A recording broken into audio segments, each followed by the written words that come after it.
एत संख्या योगदान कर राजेन्द्र बाबू संबोधित करते धन्यवाद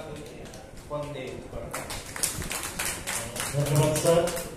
बर्तमान मु श्री संवर्धमान प्रतिभा श्री राजेन्द्र कुमार जेना को निवेदन करी से संवर्धनार उत्तर रखिए।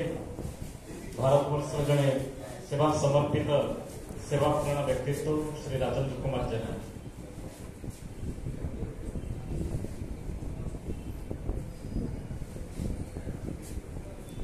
जीवन गोटे मुहूर्त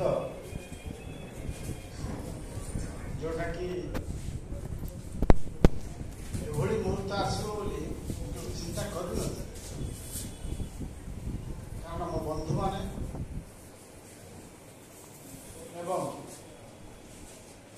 उत्कलाश्रम न्यास तथा किसी पूज्य गुरुजी एवं मंचर बसी मोर गुरु तथा वयोज्येष्ठ